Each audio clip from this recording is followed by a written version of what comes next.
वहां के लोगों ने रिलीजन के नाम पे तोड़ा उसको, बताइए। तुरंत लेना। अब डॉक्टर साहब, कोई ऐसा मुसलमान मुल्क नहीं है कि जहां पे आप ये कहें कि जी शरिया लॉ है। अब देखें, एक अफगानिस्तान के ये जो हैं वो कहते हैं, लेकिन लोग उसको भी शरिया लॉ नहीं मानते।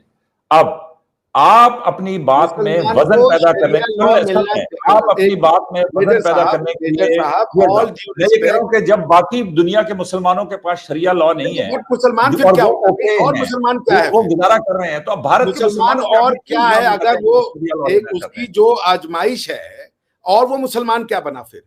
नहीं डॉक्टर साहब, चलिए मैं उस पर फिर से बात करूं। आप मेरे एक प्रश्न का उत्तर दीजिए, मुसलमानों को शरिया मिलना चाहिए भारतवर्ष में, हाँ या ना? सर मैंने आपकी बात का जवाब दे दिया।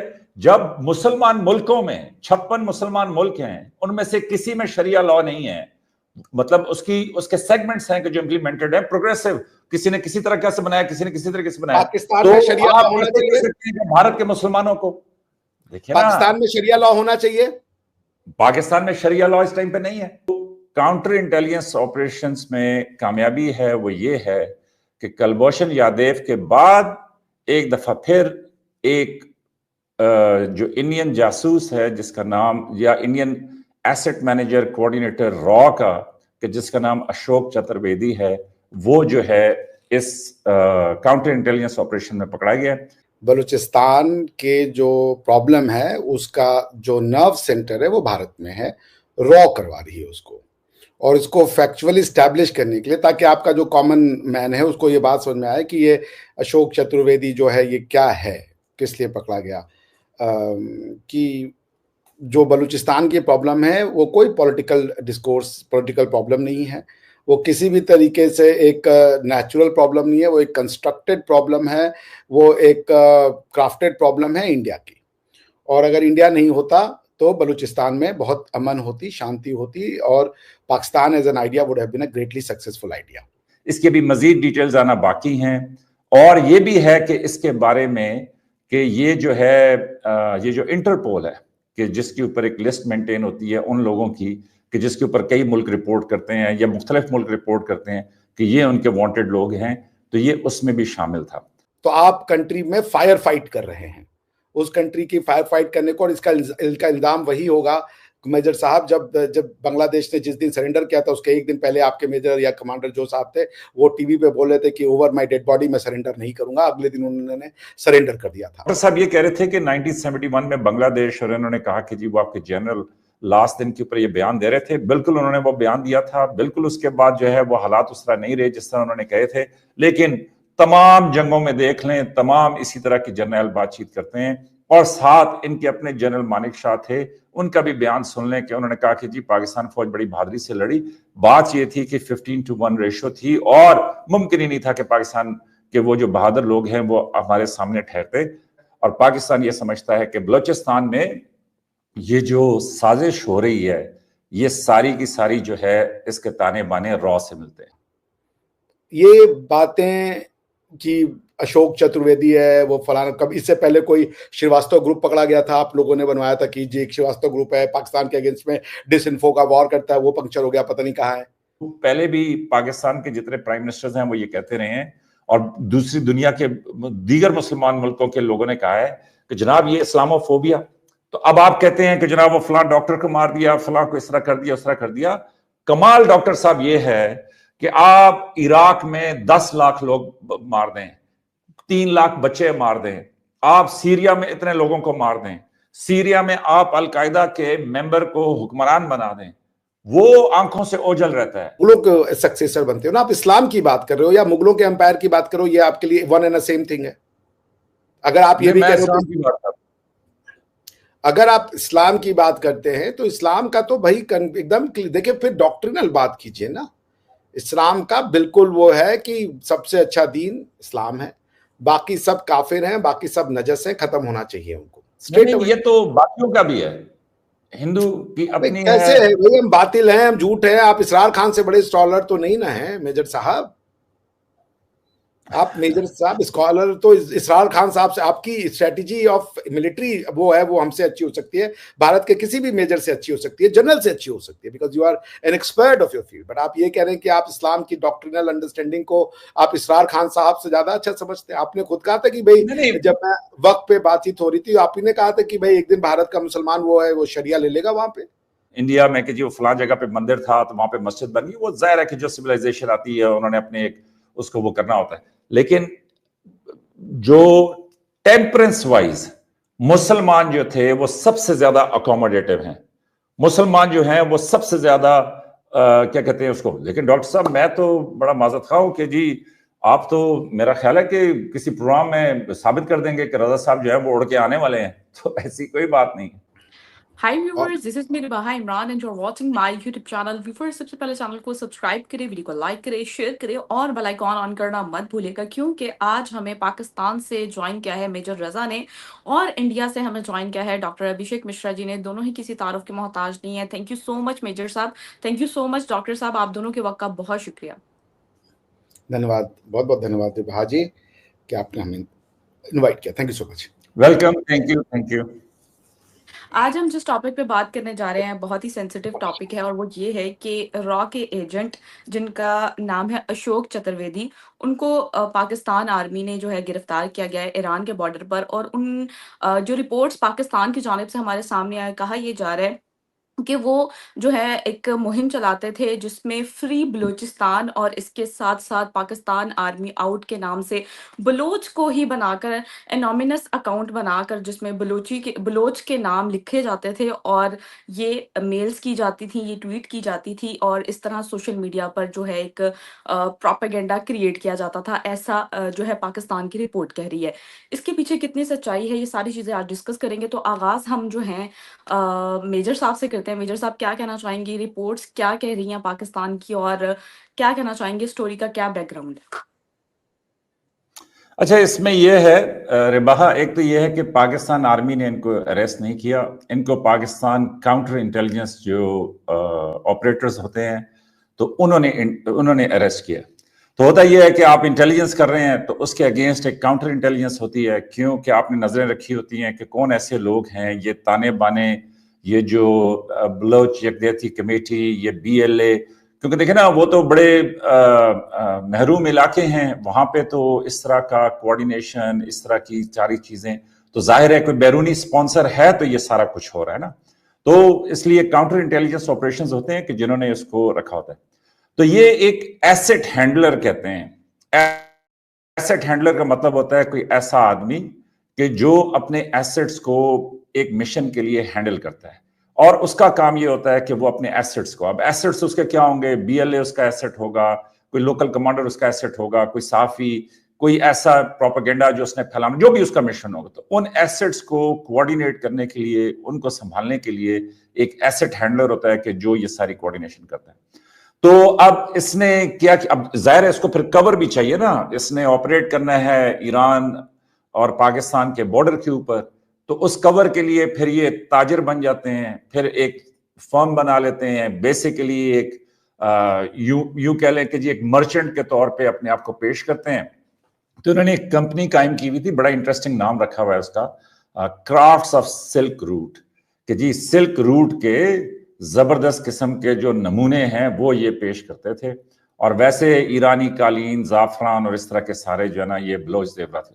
तो अब इनका तरीका क्या है कि कम्युनिकेशन सबसे इंपॉर्टेंट होती है, कि BLA ने जब कोई दहशतगर्दाना कार्रवाई या किसी ने भी दहशतगर्दाना कार्रवाई करनी है तो उसका ऐसा कम्युनिकेशन चाहिए होता है कि जिसको लोकल पुलिस या लोकल जो टेलीकॉम ऑपरेटर्स हैं या जो लोकल क्या कहते हैं उसको सिविल इंटेलिजेंस है वो उसको ट्रेस ना कर सके, वो उसके ऊपर बात ना कर सके, और स्पेशली कि उसके ऊपर जिसने इंस्ट्रक्शंस देनी है वो बैरून मुल्क से भी इंस्ट्रक्शन दे सके। तो ये सैटेलाइट फोन्स और इस तरह की चीजें ये प्रोवाइड करता था। तो इसके ऊपर मैं तो यही कहूंगा कि देखें, इसमें तो कोई शक नहीं है कि BLA का और ये जो चाहे ने कहें बलूचिस्तान नेशनल आर्मी या जो भी कहें, तो ये बड़ा हैरत अंगेज है कि बलोच की आबादी बड़ी कम है, बलोच की तादाद भी बड़ी कम है, कि जो मैं कहूंगा कि जी अगर जो है ना क्या कहते हैं किसी इस तरह के फसाने को या इस तरह की किसी सेपरेटिस्ट तहरीक को सपोर्ट करते हैं। तो ये बड़ा इंटरेस्टिंग है कि उनके एक्स पे, फेसबुक पे, मतलब टिकटॉक के ऊपर सैकड़ों अकाउंट्स बने हुए हैं, उनको रीट्वीट, फिर उसके बाद शेयर, फिर उसके बाद लाइक। तो आपको पता है कि आजकल ये बॉट्स मिलते हैं, बहुत सारी ऑनलाइन ऐसी एजेंसीज आपको मिलती हैं कि जो आपके मवाद को रीट्वीट करेंगे, आपको मतलब फेक पॉपुलैरिटी लेके देंगे, और फिर टारगेटेड, अगर आप पैसे पे करें तो वो आपकी टारगेटेड प्रमोशन भी करेंगे, कि जिसमें वो इंश्योर करेंगे कि कोई ना कोई उसके ऊपर क्लिक करे, कोई ना कोई उसके ऊपर देखे, व्यूअर टाइम भी बढ़ाए। तो ये बड़ा इंटरेस्टिंग था कि इनके 532 के करीब इनके जेली अकाउंट्स थे, कि जिनके ऊपर ये सारी कहानी जो है वो चलाते थे। और दूसरा, 8,000 10,000 डेली की पोस्ट लगाते थे, और उसके बाद 1,500 से, जो कि एआई के दौर में इतना डिफिकल्ट नहीं है कि आप ये सारी चीजें कर सकते हैं। लेकिन जो काउंटर इंटेलिजेंस ऑपरेशंस में कामयाबी है वो ये है कि कुलभूषण यादव के बाद एक दफा फिर एक जो इंडियन जासूस है, जिसका नाम, या Indian asset manager coordinator raw का, कि जिसका नाम अशोक चतुर्वेदी है, वो जो है इस काउंटर इंटेलिजेंस ऑपरेशन में पकड़ा गया। इसके भी मजीद डिटेल्स आना बाकी हैं, और ये भी है कि इसके बारे में कि ये जो है ये जो इंटरपोल है, कि जिसके ऊपर एक लिस्ट मेंटेन होती है उन लोगों की, कि जिसके ऊपर कई मुल्क रिपोर्ट करते हैं या मुख्तलिफ मुल्क रिपोर्ट करते हैं कि ये उनके वांटेड लोग हैं, तो ये उसमें भी शामिल था। तो इसको इन्होंने सिब्बी के करीब, ये जो ईरान का बॉर्डर है, वहां पे गिरफ्तार किया है, और गिरफ्तार होने के बाद जाहिर है अभी इसकी इंटेरोगेशन होगी, इसके ऊपर सारा केस चलेगा। और जिस तरह डॉक्टर अभिषेक मिश्रा सर हिला रहे हैं, बिल्कुल इसी तरीके से ये कुलभूषण यादव पे भी सर हिलाते हैं, बिल्कुल इसी तरीके से ये अभिनंदन पे भी सर हिलाते हैं। लेकिन बड़ी माजरत के साथ बाद में ये सारा कुछ सबूतों के साथ हुकूमत पाकिस्तान पेश करती है, और उसके बाद ये लोग कहते हैं कि अब इस तरह करो, इंटरनेशनल कोर्ट ऑफ जस्टिस में चले जाओ और वहां पे जाके साबित करो। और दूसरी तरफ प्रोपेगेंडा की ऐसी महारत है कि तहव्वुर राना, जो 30 साल से पाकिस्तान नहीं आया, 40 साल से बल्कि पाकिस्तान नहीं आया, इंडिया वो बाकायदा जाता रहा है। अब सवाल पैदा होता है ना रिबाहा, कि एक ऐसा शख्स के जो पाकिस्तानी बॉर्न है, फिर पाकिस्तान फौज का भिगोड़ा है, फिर कैनेडियन नेशनल है, वो तहव्वुर राना इंडिया खुलेआम जाता था, और उसके साथ डेविड हेडले। लेकिन वहां पे ये कभी सवाल फिर ये कहेंगे कि जी पाकिस्तान के ऑफिशियल स्पोक्स पर्सन ने कहा है कि ये जो है पाकिस्तानी नहीं है, और उसके बाद कि पाकिस्तान हमेशा डिनाइल मोड में रहता है। अब मैंने कई दफा चैलेंज किया है कि पाकिस्तान के ऑफिशियल स्पोक्स पर्सन का कोई बयान दिखा दें, तो बड़ी माजरत के साथ कोई हिंदू जो इंडियन कॉलीग्स यहाँ पे ज्वाइन करते हैं, उनमें से कोई भी मुझे वो पेश नहीं कर सका। तो इसी तरीके से अभी जिस तरह ये कहते हैं ना कि हम डिनाइल मोड में हैं, तो इसी तरह डॉक्टर अभिषेक मिश्रा जो है वो डिनाइल मोड में हैं। वो ये कह रहे हैं कि ऐसा कुछ नहीं है, लेकिन वक्त साबित करेगा कि ये अशोक चतुर्वेदी जो है ये एक और रॉ का एजेंट है कि जो पाकिस्तान ने गिरफ्तार किया है। और पाकिस्तान ये समझता है कि बलूचिस्तान में ये जो साजिश हो रही है, ये सारी की सारी जो है इसके ताने बाने रॉ से मिलते हैं। डॉक्टर साहब, क्या कहना चाहेंगे, इस खबर को कैसे देख रहे हैं? अशोक चतुर्वेदी को गिरफ्तार किया गया है, और इस पूरे होल स्टोरी को आप कैसे देख रहे हैं? और उन पर ये बात सामने आई है कि वो फेक अकाउंट बनाकर जो है वो पाकिस्तान के खिलाफ प्रोपेगेंडा कर रहे हैं। इस पर पाकिस्तान में इस तरह की रिपोर्ट्स चल रही हैं, इस पर आप क्या अपना ओपिनियन रखते हैं? देखिए मेजर साहब, आपकी जो कहानी आपको सुना रहे हैं, the story of the investigation is this. Balochistan के जो प्रॉब्लम है उसका जो नर्व सेंटर है वो भारत में है, रॉ करवा रही है उसको, और इसको फैक्चुअली स्टैब्लिश करने के लिए, ताकि आपका जो कॉमन मैन है उसको ये बात समझ में आए कि ये अशोक चतुर्वेदी जो है ये क्या है, किस लिए पकड़ा गया। कि जो बलूचिस्तान की प्रॉब्लम है वो कोई पॉलिटिकल डिस्कोर्स, पॉलिटिकल प्रॉब्लम नहीं है, वो किसी भी तरीके से एक नेचुरल प्रॉब्लम नहीं है, वो एक कंस्ट्रक्टेड प्रॉब्लम है, वो एक क्राफ्टेड प्रॉब्लम है इंडिया की। और अगर इंडिया नहीं होता तो बलूचिस्तान में बहुत अमन होती, शांति होती, और Pakistan as an idea would have been a greatly successful idea. तो एक नैरेटिव ये है। दूसरी नैरेटिव ये काउंटर करना चाहते हैं अपने लोगों को कि तहव्वुर राणा का जी पाकिस्तान से कोई लेना देना नहीं है। तहव्वुर राणा जी इंडिया आता जाता रहा है। तहव्वुर राणा को इंडिया से हेट्रेड अमेरिका में सीखा। वो युगांडा में जाके क्यों नहीं उसने आतंकवादी घटनाएं की? तहव्वुर राणा के प्रबोधन इंडिया में हिंदुओं के साथ जो हुआ वो अच्छा हुआ। कहाँ का प्रोडक्ट है वो? क्या किस स्कूल की किताबें पढ़ रहा है? हिंदुओं के प्रति ये नफरत कहाँ से लेके आ रहा है वो? तहव्वुर राणा जो बना डेविड हेडली के साथ स्कूल में जाते समय, वो कौन से स्कूल था? तहव्वुर राणा क्यों नहीं बन गया अशोक पिचाई? क्यों नहीं उसने एआई में, मेडिकल में, वो आर्मी की मेडिकल डॉक्टर था भाई, क्या सर्विस नहीं की उसने? उसका दिमाग जो है वो भारत के प्रति नफरत उसने कनाडा में जाके सीखी है। Is that the story major साहब? अगर आप इस पर विश्वास करते तो वेल एंड गुड। पाकिस्तान को पिछले 70 साल से आपने खुद से नफरत करना सिखा दिया है। और ऐसे 3-4 स्टोरी जो आप गढ़ेंगे, किसी अशोक चतुर्वेदी को पढ़ाएंगे काउंसलर एक्सेस, हमें लगता है कि आप उसको देंगे, फ्री एंड फेयर ट्रायल देंगे। मैंने तो जब ये आपकी ये पहली बार स्टोरी आई थी आपने काउंटर करने के लिए, क्योंकि आपके यहाँ पे एक माइंडसेट ये है जो ये कन्विंस करता है कि यार हमारी नैरेटिव बिक नहीं रही है और इंडियंस जो है वो प्रोपेगेंडा वॉर में हमसे जीत रहे हैं, because they think everything that is wrong with Pakistan is essentially a propaganda of Hindus of India, और इसमें कोई इंटरनल फॉल्ट और मिस्टेक है ही नहीं है। तो आप कंट्री में फायर फाइट कर रहे हैं, उस कंट्री की फायर फाइट करने को, और इसका इल्जाम वही होगा मेजर साहब जब बांग्लादेश ने जिस दिन सरेंडर किया था उसके एक दिन पहले आपके मेजर या कमांडर जो साहब थे वो टीवी पे बोल रहे थे कि ओवर माय डेड बॉडी मैं सरेंडर नहीं करूंगा। अगले दिन उन्होंने सरेंडर कर दिया था। ये बातें कि अशोक चतुर्वेदी है वो फलाना, कब इससे पहले कोई श्रीवास्तव ग्रुप पकड़ा गया था, आप लोगों ने बनवाया था कि जी एक श्रीवास्तव ग्रुप है पाकिस्तान के अगेंस्ट में डिसइंफो का वॉर करता है, वो पंक्चर हो गया, पता नहीं कहाँ है। तहव्वुर राणा को भारत ने नहीं पकड़ा, तहव्वुर राणा को अमेरिकन एजेंसीज ने पकड़ा।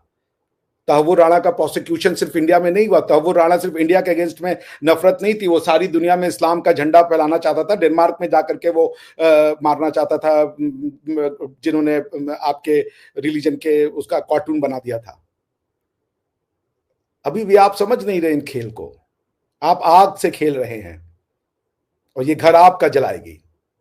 ये लिख के ले लीजिए, 4 से 5 साल में आपके घर में वो आग लगेगी मेजर साहब, कोई अशोक चतुर्वेदी उसको बुझा नहीं पाएगा, क्योंकि ये कोई रॉ नहीं कर रही। अगर कोई स्पाई एक दूसरे के कंट्रीज में आती हैं जाती हैं, मगर क्या बलूचिस्तान की प्रॉब्लम एक दिन में हुई है? और इंडिया को अगर पाकिस्तान को डिस्टेबलाइज करना होता ना तो इंडिया बहुत पहले कर देता। इंडिया ये अच्छे से जानता है कि एक डिस्टेबलाइज पाकिस्तान एक सरदर्द होगा भारत के लिए, क्योंकि जिस तरीके का ह्यूमन स्किल और ह्यूमन आपने पैदा किए हैं, ना तो उनके पास कोई स्किल है, ना उनके पास आईक्यू है, ना वो कोई प्रोडक्टिव ह्यूमन बीइंग है दुनिया के किसी भी सोसाइटी के लिए। तो हम तो चाहते हैं कि आप जहां हैं वहीं सेंटर्ड होकर रहें, आप न तो वहां से बाहर जाएं, न तो वहां से कहीं और आपका कोई नुकसान हो। We want you to be, जो भी आप कर रहे हैं अपने घर में, जो भी शिक्षा दे रहे हैं, जो भी आपकी नैरेटिव चला रहे हैं, आप चलाएं, मगर आप स्टेबल रहें। भारत कतई आपकी स्टेबिलिटी में इंटरेस्टेड नहीं है, क्योंकि आपकी डिस्टेबिलिटी जो है इंस्टेबिलिटी वो हमको महंगी पड़ेगी। तो बाकी ठीक है, आप काउंसलर एक्सेस दीजिएगा, लीगल प्रोसीजर है। आपने कुलभूषण जाधव साहब को पकड़ा था या एबडक्ट करवाया था, ये अलग अलग कहानी है। हमारी कहानी है कि आपने उनको जो है ईरान के बॉर्डर से किसी बलूचिस्तान के कोई टेरर ग्रुप था या कोई मौलाना मुफ्ती था, उसके थ्रू आपने उसको एबडक्ट करवाया था। हमने काउंसलर एक्सेस मांगा, आपने तो उसको, आपकी कोर्ट ने तो उसको सजाए मौत दे दी थी। क्यों नहीं आप उसको आज तक हैंग कर पाए? आप नहीं कर पाएंगे आज तक कभी भी। इसके कॉन्सिक्वेंस होंगे और बहुत जबरदस्त कॉन्सिक्वेंस होंगे, क्योंकि जिस तरीके से इंटरनेशनल कम्युनिटी में चर्निंग हो रही है, न्यू इंटरनेशनल ऑर्डर बन रहा है, उसमें अगर आपने समझदारी दिखाई और सही पॉलिसी का बियॉन्ड योर सिक्योरिटी ऑब्सेशन, ये स्पाइज, ये डिसइंफो वॉर, ये प्रोपेगेंडा वॉर और ये सब से निकल के अगर आपने अपने लोगों को सही दिमाग दिए कि वो बिजनेस करें, साइंस करें, टेक्नोलॉजी करें, किसी से नफरत ना करें, तो सारी की सारी समस्या वहीं सॉल्व हो जाएगी। वरना आप अशोक चतुर्वेदी पकड़ते रहेंगे, आपकी क्रेडिबिलिटी दुनिया में जीरो है सर। कोई नहीं विश्वास करता आप पे, कोई नहीं, मतलब कोई नहीं। ऐसा कोई सगा नहीं जिसको पाकिस्तानी ने ठगा नहीं, चाहे वो अमेरिका हो, चाहे वो अफगानिस्तान हो। अब चलिए, हम तो हिंदू हैं, हम तो काफिर हैं, हम तो जी मुशरिक हैं, हम तो नजस हैं। अफगानी तो प्योर हैं, मुसलमान हैं, साहिब ईमान लोग हैं, उनसे क्यों लड़ रहे हैं आप? वो कौन सा अशोक चतुर्वेदी भेज रहे हैं? क्यों ऑपरेशन खंदक लड़ रहे हैं? क्यों वहां भी रॉ ऑपरेशन खंदक करवा रही है? रॉ आपसे खारिज करवा रही है मुसलमानों को। रॉ आपसे कह रही है कि अपने लोगों को मारो। पश्तून तहफ्फुज मूवमेंट भी रॉ चलवा रही है, बीएलए भी रॉ चलवा रही है, सिंध में भी रॉ करवा रही है। भाई जबरदस्त है रॉ। फिर I am proud of my country. अगर आपको लग रहा है ये रॉ करवा रही है तो मैं आपको बड़े विनम्रता से कहूंगा, आप पंजाबी हैं और पंजाबी का एक कहावत है कि अपने मांझी तले डांग फेरना, अगर मैं गलत नहीं हूं तो देख लीजिए, अभी भी समय है। साइंस टेक्नोलॉजी कीजिएगा, दिमाग से डर जिस दिन निकल जाएगा उस दिन अपने आपको किसी अशोक चतुर्वेदी की और किसी कहानी की जरूरत नहीं पड़ेगी।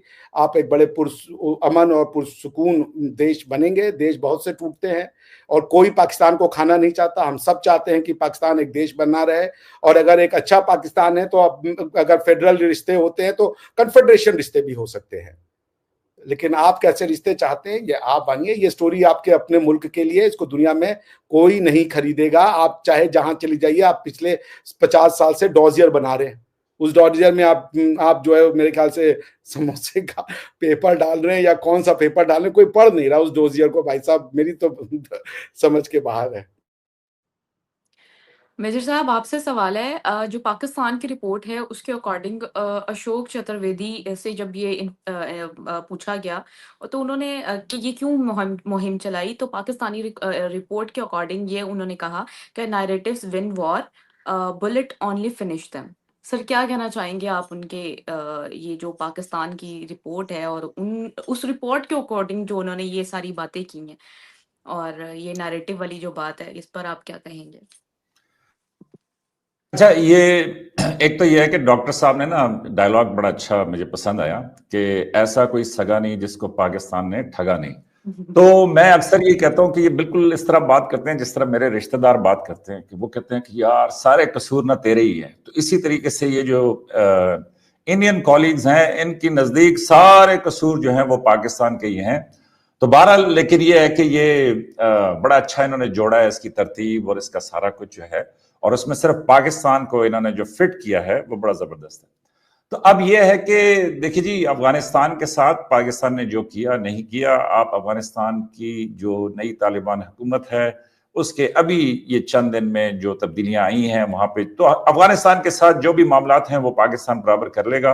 वो इसलिए कि पाकिस्तान ने बड़ी हिम्मत दिखाई है कि 40-50 साल से अफगानिस्तान को उन्होंने पूरा पाकिस्तान में इस तरह जगह दी है जिस तरह एक सगे भाई को कोई जगह देता है, और अफगानिस्तान में बहुत सारे लोग इसको तस्लीम भी करते हैं। हाँ, गुस्से भी होते हैं वो इसलिए कि पाकिस्तान जाहिर है अभी अफगानिस्तान की खातिर अमेरिका को या रूस को डायरेक्ट टक्कर तो नहीं मार सकता, तो उसके ऊपर कुछ गिले विले हैं, लेकिन यह है कि वो सेटल डाउन हो जाएंगे। क्यों कि अफगानिस्तान और पाकिस्तान में बहुत गहरी रिश्तेदारियां अभी, वो इसलिए कि वो 40-50 साल यहाँ पे रहे हैं, वो उर्दू बोल लेते हैं, समझ लेते हैं। तो जंग के बहुत सारे नुकसान भी होते हैं लेकिन बहुत सारे फायदे भी होते हैं। वो इसलिए कि हम भी काफी पश्तो मश्तो बोल लेते हैं, अफगानी के साथ डील करना हो तो हम बातचीत आपस में कर लेते हैं। तो अब इतना ताल्लुक बन गया है कि वो उर्दू भी बहुत अच्छे तरीके से बोल लेते हैं।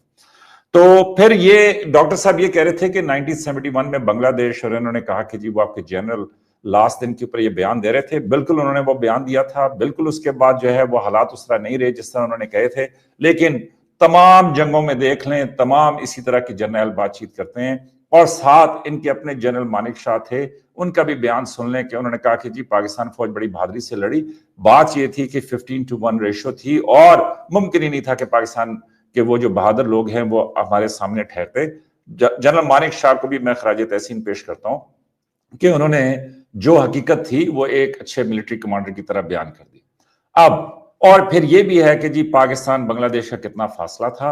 अब खूबसूरत बात जो डॉक्टर साहब ने की है वो ये की है कि जी अब इंडिया जो है वो बिल्कुल डिस्टेबलाइज नहीं करना चाहता। वो इसलिए कि जी हमारे हमसाए में अगर डिस्टेबलाइजेशन होगी तो उससे हमें नुकसान होगा।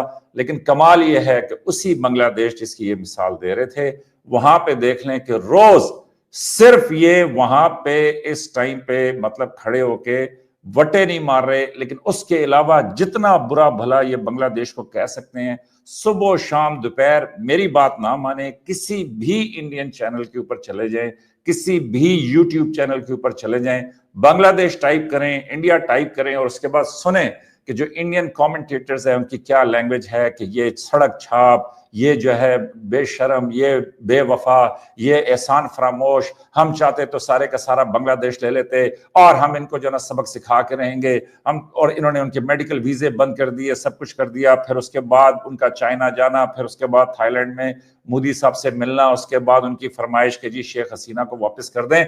लेकिन आप देखें कि ये डिस्टेबलाइज नहीं करना चाहते। बांग्लादेश खैर से वहीं पहुंच गया है। क्यों? उसकी वजह यह है कि जब तक दोनों मुल्क, अभी देखें ना, इंडिया पाकिस्तान में एक इक्वलाइजेशन हुई है, वो ये है कि ये भी न्यूक्लियर है, हम भी न्यूक्लियर हैं, तो इसलिए वो जिस तरह कहते हैं ना कि म्यूचुअली अश्योर्ड डिस्ट्रक्शन, कि जी वो क्या एक, चले डॉक्टर साहब जरा उन्होंने भी एक डायलॉग, तो मैं भी एक शेर सुना दूं कि उसने कहा कि इस शर्त पे खेलूंगे पिया प्यार की बाजी, कि मैं जीती तो तू मेरा, तो मैं हारी तो मैं तेरी, इस तरह करके वो एक शेर है, मैंने पता नहीं उल्टा पुल्टा पढ़ दिया। लेकिन अब न्यूक्लियर के ऊपर यही है कि इस शर्त पे खेलूंगी प्यार की बाजी कि भाई अगर आपने मारा तो हम भी मार देंगे, हमने मारा तो आप भी मार दीजिएगा, तो बस दोनों जो है ना बिल्कुल इसके ऊपर मुल्क हुए हैं। तो हकीकत यह है कि अच्छी बातों के ऊपर, डॉक्टर साहब की बातें अच्छी हैं, लेकिन अच्छी बातों के ऊपर, तमाम चीजों के ऊपर दुनिया नहीं चलती। दुनिया सिर्फ ये देखती है कि भाई दूसरे के पास क्या है, हमारे पास क्या है, और उसके मुताबिक मुल्कों के मामला चलते हैं। हम तो थे। बांग्लादेश में क्या हुआ डॉक्टर साहब? बांग्लादेश में इंडिया जो इतने प्यार मोहब्बत लाड प्यार से सारी हुकूमत चला रहा था, क्यों बांग्लादेश इतना खिलाफ हो गया कि उन्होंने वहां पे शेख हसीना को ना सिर्फ यह कि मुल्क बदर किया, उन्होंने 1971 की वो दीवार भी गिरा दी। उन्होंने ये भी कह दिया कि जनाब वो मुजीब जो थे वो नहीं थे बानी, जियाउर रहमान बानी थे, उन्होंने अपने सिलेबस को चेंज कर दिया। और अब आप इल्जाम लगाएंगे कि जनाब आपका ये नैरेटिव नहीं बिकना, आपने सिर्फ यही फैसला किया हुआ है कि जी आपने हमें खत्म करना है। लेकिन डॉक्टर साहब मैं बड़ी इज्जत से कहूंगा कि आपने भी यही फैसला किया हुआ है कि मुसलमान सिवाय शरपसंदी की और कुछ कर ही नहीं सकता। आपने भी ये फैसला किया हुआ है कि जी हम सिर्फ तुले में हैं दहशतगर्दी के ऊपर। आपने भी ये फैसला किया हुआ है कि जनाब हमने जो है वो लड़ाई करके रहना है। हालांकि मैं जाती तौर पे ये समझता हूं कि कमाल ये है कि आप खुद एक सेक्युलर, मतलब किसी हद तक सेक्युलर होने से आपके अपने कमेंटेटर्स कह रहे हैं कि जनाब अब आप एक हिंदू राज बन चुके हैं। आपके अपने कमेंटेटर्स कह रहे हैं कि India is no more secular. तो मुझे तो आप दर्स दे रहे हैं कि जनाब सीखो, अच्छे काम करो, बच्चों को तालीम दो, उनको उठाओ और मतलब आईटी में आगे ले जाओ, वरना 5 साल में आग लग जाएगी। लेकिन डॉक्टर साहब मेरा जाती ख्याल ये है कि 5 साल में इंडिया में बहुत बड़ी आग लग जाएगी। वो इसलिए कि इंडिया जिस तरीके से हिंदुत्व राज की तरफ बढ़ रहा है, आप स्टेट बाय स्टेट जिस तरीके से सारी चीजों को तरतीब दे रहे हैं, आपके अंदर जिस तरीके से आपके कमेंटेटर्स कह रहे हैं कि जनाब बॉर्डर खोल दें। अभी जनरल आसिम मुनीर ने खिताब किया था, उसमें उन्होंने 2 नेशन थ्योरी का जिक्र किया। आपने उसके बाद कहा जी बॉर्डर खोलें, निकालें सारे मुसलमानों को इंडिया से और भेजें इनको पाकिस्तान और भेजें इनको बांग्लादेश। तो मेरा ख्याल यह है कि 5 साल में आप उधर पहुंच जाएंगे जिधर आपको खदशा है कि हम पहुंच जाएंगे। पाकिस्तान पे बहुत सारा इल्जाम जो है वो इस्लामोफोबिया का भी आता है। लेकिन हैविंग सेड दैट, आपने एक और इंटरेस्टिंग बात की, आपने कहा जी न्यू इंटरनेशनल ऑर्डर। मेरे ख्याल में तो जो न्यू इंटरनेशनल ऑर्डर है वो खुदा की कुदरत है कि वो पाकिस्तान के हक में बेहतर है, और मैं ये समझता हूं कि पाकिस्तान को उससे फायदे होंगे। और मैं ये समझता हूं कि चाइना की जो एक्सेस है टुवर्ड्स द सी, उसमें पाकिस्तान का कलीदी किरदार है, और अब चाइना की जो एक्सेस है टुवर्ड्स सी, उसमें बांग्लादेश का कलीदी किरदार है। तो मेरे ख्याल में तो जो न्यू इंटरनेशनल ऑर्डर है उसमें, मेरा जो जाती ख्याल है उसमें पाकिस्तान की पोजीशन जो है वो कुदरत की मेहरबानी है कि वो दोबारा से बहुत बेहतर हो रही है। वरना हम एक टाइट स्पॉट में जरूर थे, ये मैं आपकी बात मानता हूं, लेकिन मेरे ख्याल में हमारी जो जियोग्राफिक लोकेशन है उसकी बुनियाद के ऊपर पाकिस्तान के लिए अब रास्ते खुल रहे हैं। और ये जो आप बात करते हैं ना कि जी बलूचिस्तान में अगर महरूमियां नहीं थी तो फिर कैसे एक जो अशोक चतुर्वेदी है उसने बलूचिस्तान पे बड़े अरसे से काम हो रहा है, लेकिन अब जरा आग तेज कर दी गई है डॉक्टर साहब। जिस तरह चूल्हे पे होता है ना कि आपने रखा हुआ है वो खाना पकने के लिए, तो उसके बाद आप आंच तेज कर देते हैं कि अभी जो है ना वो कुकर में से चिक चिक चिक चिक चिक चिक चिक चिक की आवाज आए। क्यों? वो इसलिए कि बलूचिस्तान में बहुत बड़े प्रोजेक्ट शुरू हो गए, वो इसलिए कि चाइना जो है उसने वो एक्सेस जो है वो अपनी कंफर्म, पाकिस्तान ने बहुत बड़ा फैसला किया कि गवादर पे चाइना के साथ पार्टनरशिप की। तो पाकिस्तान अपने स्ट्रेटेजिक इंटरेस्ट को समझता है, पाकिस्तान उसी के मुताबिक मेरे हिसाब से पाकिस्तान बड़े दलेर फैसले करता है। हाँ, ये डॉक्टर साहब मैं जरूर आपकी बात मानूंगा कि पाकिस्तान की ये बदकिस्मती रही कि एक तरफ पहले रूस आ गया, फिर जब रूस चला गया तो फिर उसके बाद वहां पे अमेरिका आ गया। ये एक पाकिस्तान के लिए चैलेंज था। और फिर आप देखें कि जी इराक, ईरान, ये सारी सूरत हाल तो उसमें पाकिस्तान ने, तो मेरे हिसाब से पाकिस्तान के पास जो उसके पास दस्तयाब ऑप्शंस थी उसमें पाकिस्तान ने बेहतर फैसले किए। तो अब मैं ये समझता हूं कि जो न्यू इंटरनेशनल ऑर्डर है उसमें पाकिस्तान के लिए बहुत बेहतरी है। और हमें एतराज इस पे है, हमें ये तो पता है कि कहां कहां मस्तियां करते हैं, आपने ठीक कहा कि जी एजेंट्स आते जाते रहते हैं, ये वो सारा कुछ, लेकिन ये जो आंच आपने तेज की है ना, इसको हम समझते हैं। और पाकिस्तान का कमाल ये है कि आप आंच तेज करेंगे तो फिर हम अशोक चतुर्वेदी को पकड़ के आपके सामने पेश कर देंगे। डॉक्टर साहब आप काउंटर भी कर सकते हैं और मेरा यही सवाल आपसे भी है कि जो पाकिस्तान की रिपोर्ट है उसके अकॉर्डिंग अशोक चतुर्वेदी से जब पूछा गया कि ये मुहिम क्यों चलाई गई, तो उन्होंने यही कहा कि narrative win war, bullet only finish them. क्या कहेंगे आप इसको देखते हुए? आपके पास कोई नैरेटिव नहीं है, आपका नैरेटिव कभी नहीं जीतेगा। आपका नैरेटिव एक सिजोफेनिक नैरेटिव है। अब मेजर साहब मादरत मैं डॉक्टर साहब इंटरप्ट कर रहा हूं, लेकिन जिस तरह आपने बोला था ना कि ऐसा कोई सगा नहीं जिसको पाकिस्तान ने ठगा नहीं, तो अशोक चतुर्वेदी की जो लैंग्वेज है वो भी इससे मिलती जुलती है कि जी नैरेटिव और वो जो बुलेट्स फिनिश देम वाली बात बहाने की, मतलब ऑन अ लाइटर नोट। देखिए मेजर साहब, अशोक चतुर्वेदी जो है ना वो आपके दिमागों में एग्जिस्ट करता है, क्योंकि आप पाकिस्तान का स्ट्रैटेजिक इंटरेस्ट तो समझते हैं, इकोनॉमिक इंटरेस्ट नहीं समझते। आप पाकिस्तान का स्ट्रैटेजिक इंटरेस्ट तो समझते हैं, टेक्नोलॉजिकल इंटरेस्ट नहीं समझते। आप पाकिस्तान का स्ट्रैटेजिक इंटरेस्ट तो समझते हैं, पर आप उसकी पॉलिटिकल इंटरेस्ट नहीं समझते। आप पाकिस्तान का स्ट्रैटेजिक इंटरेस्ट तो समझते हैं, पर उसका ट्रेड इंटरेस्ट नहीं समझते। आप पाकिस्तान का स्ट्रैटेजिक इंटरेस्ट तो समझते हैं, पर उसका हिस्टोरिकल इंटरेस्ट नहीं समझते। आप पाकिस्तान का स्ट्रैटेजिक इंटरेस्ट जरूर समझते हैं, पर आप पाकिस्तान का इंटरनेशनल इंटरेस्ट नहीं समझते। आप दुनिया को सिर्फ नैरेटिव के पार्ट से देखना चाहते हैं। नैरेटिव बहुत बड़े जियो स्ट्रैटेजिक टॉक में एक छोटा सा रोल प्ले कर सकता है, 5 से 10% का, मगर नैरेटिव कभी इतना बड़ा नहीं हो सकता कि वो 95% रोल प्ले करे जियो स्ट्रैटेजिक कम्युनिकेशन में। दुनिया का कोई भी देश आज की डेट में आपकी इस बात को खरीदने को तैयार नहीं है, बेचने को तैयार नहीं है, क्योंकि ये आपके दिमाग में एग्जिस्ट करता है। वो आपकी समस्या ये है कि आपने कहा कि हम मुसलमानों को सिर्फ आतंकवादी समझते हैं। ये हम नहीं समझते, ये आपने अपनी पहचान बनवाई है बहुत मेहनत करके। तहव्वुर राणा को शिक्षा आप दे सकते थे एक अच्छे नागरिक बनने की, पर आपने उसको नफरतें सिखाई। ऐसे कई डॉक्टर जो पाकिस्तान से बाहर जाते हैं, वो सिर्फ और सिर्फ आतंकवादी घटनाएं करने जाते हैं और वो इम्प्रेस होते हैं वहाँ की आईएस को ज्वाइन करने में। कभी फ्रांस में मशेटी लेकर के चले जाएंगे किसी कार्टूनिस्ट को मारने, कभी किसी यहूदी को मारने चले जाएंगे। मैं बार बार कहता हूं, आपको तो 26/11 में जब आपने कसाब को भेजा था, प्रॉब्लम तो आपको कश्मीर में थी, लेकिन चले गए थे छबाड़ हाउस में। तो मेजर साहब, भारत 5 साल नहीं, भारत हजारों साल से है। भारत, आपके किसी भी देश के नागरिक को यदि ये कंफ्यूजन है कि भारत हिंदू राष्ट्र नहीं है, तो let me tell you unequivocally, Bharat एक हिंदू राष्ट्र है, रहेगा from the day 1 to day last.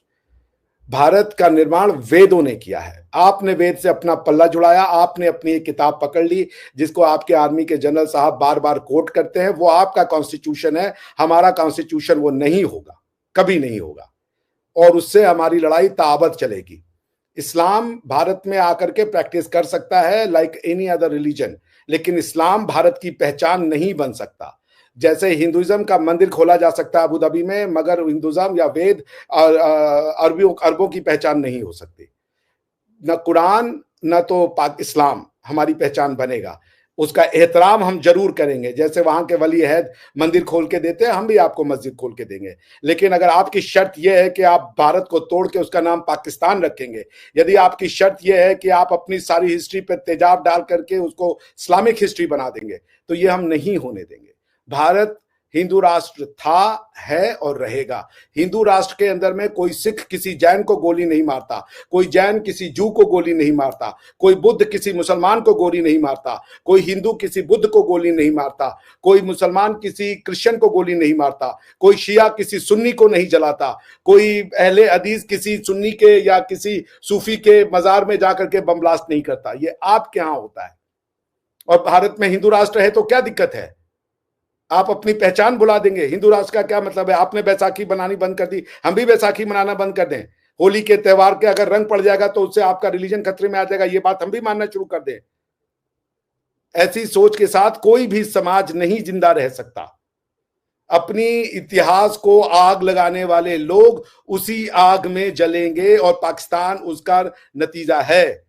Religion एक स्पिरिचुअल कॉनोटेशन हो सकता है, आपको नहीं पसंद यहाँ के भगवान, जो बहुत से भगवान मार्केट में ट्रेवल कर रहे हैं, कोई भी चूज कर लीजिए, मगर आप उस भगवान के नाम पे भारत की सोशल स्ट्रक्चर को बदलने की कोशिश करेंगे, भारत की हिस्टोरिकल आइडेंटिटी को बदलने की कोशिश करेंगे। आप लाहौर से आपका अपनी आइडेंटिटी मिटा के इस्लामाबाद बनाना चाहेंगे और सोचेंगे कि हम भारत को वो करें। आपको गर्व नहीं है कि पाकिस्तान एक इस्लामिक राष्ट्र है? मेजर साहब, I think you will take very proud कि आप एक मुसलमान हैं। आप मुझे उस दिन कह रहे थे कि कुरान में अगर दो कौमी नजरिया है तो आपके पास ऑप्शन है मुसलमान बनने का, आपके पास भी ऑप्शन है हिंदू बनने का। और जब आप हिंदू बनेंगे तो आपको इस्लाम से अपना पल्ला नहीं छुड़ाना। आपको ये नहीं कहा जाएगा कि तुम्हारा भगवान उड़ने वाला भगवान है और दूसरों के एक अपने रिलीजन के बारे में एक पागल डॉक्टर को भी आप जला करके मार देते हो। ऐसे समाज का निर्माण हमें नहीं करना। भारत हिंदू राष्ट्र था, है और रहेगा। सेक्युलरिज्म का चूना ये कम्युनिस्ट लेके आए थे। कम्युनिस्ट और इस्लाम की आइडेंटिटी नहीं चलेगी।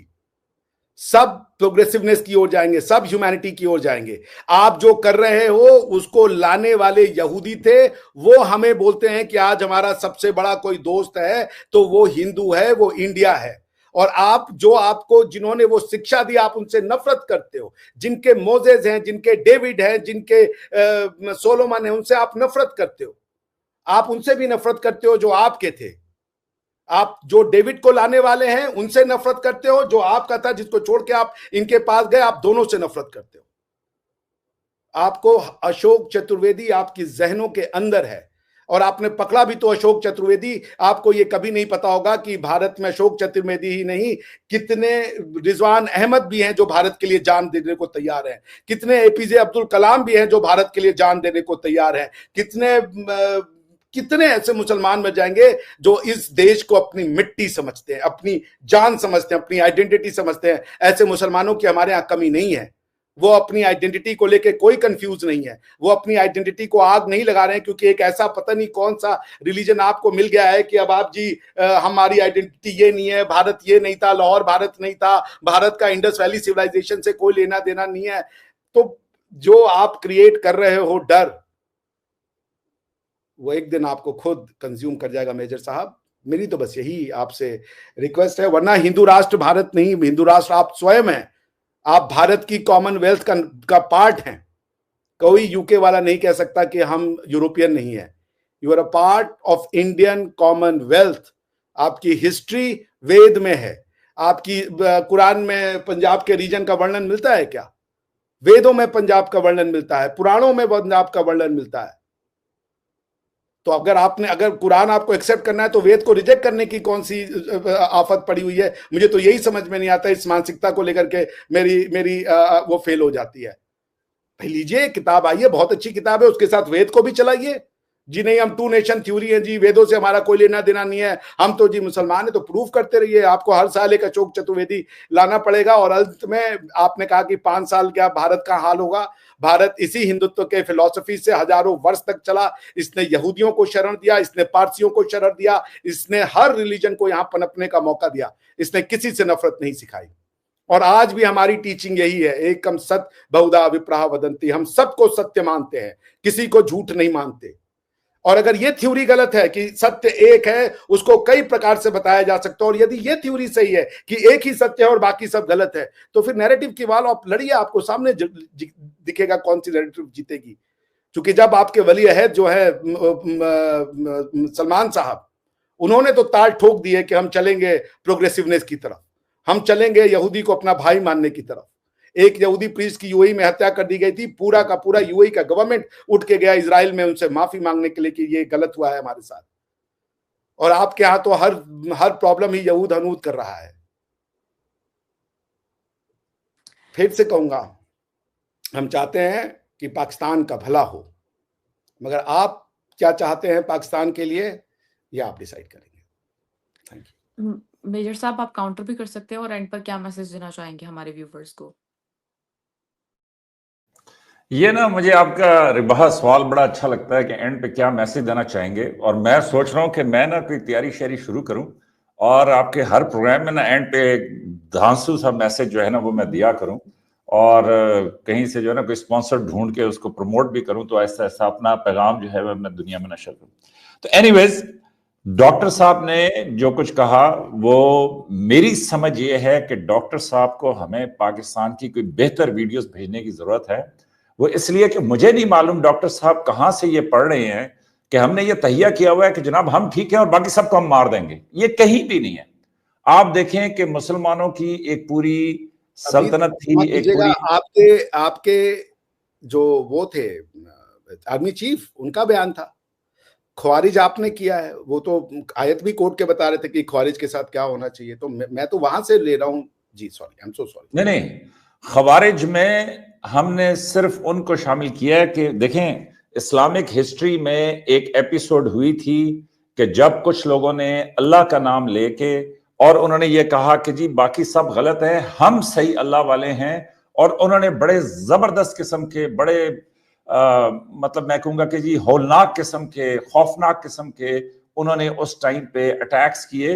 उसके बाद ये तय किया गया कि जनाब अल्लाह के नाम के ऊपर जो फसाद फैला रहे हैं उनको, उस जमाने में, मतलब मैं आज से 1000 साल पहले की बात कर रहा हूं, उस जमाने में 1000 बल्कि 1400 साल पहले की, उस जमाने में उन्होंने फिर उनको खवारिज करार दिया कि खवारिज का मतलब है कि ये बाहर के हैं, ये मतलब इस्लाम के अंदर नहीं आते, ये इस्लाम से बाहर हो गए हैं। और उन्होंने फिर उनका सदेबाप किया, कंट्रोल किया उस फितने को। और उसके बाद तो वो अल्लाह का नाम लेते थे, कुरान पाक को आगे रखते थे, लंबी दाढ़ी रखते थे, पूरा इस्लाम का अक्स बनाते थे। और उसके बाद तो उस वक्त ये हुआ। तो जो आर्मी चीफ हैं वो यही कहते हैं कि जो हमला करते हैं डॉक्टर साहब पाकिस्तान फौज के ऊपर, वो अल्लाह अकबर का नारा लगाता है, वो कुरान पाक को सामने रखता है, वो उसके अंदर जब अटैक की अपनी वीडियो रिलीज करता है तो उसमें कुरानी आयात लगाता है।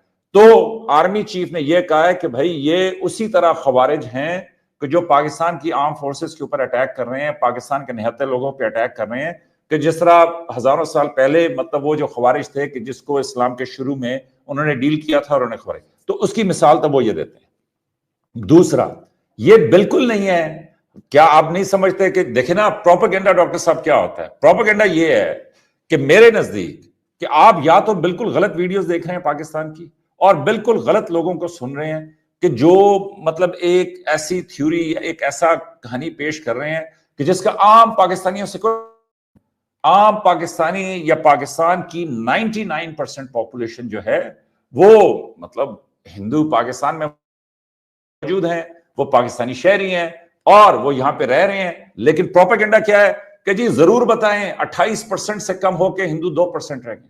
अरे भाई, पाकिस्तान, मगरबी पाकिस्तान में 1951 का जो सेंसस है, 1951 का सेंसस है पाकिस्तान का, 41 का सेंसस है गोरे का।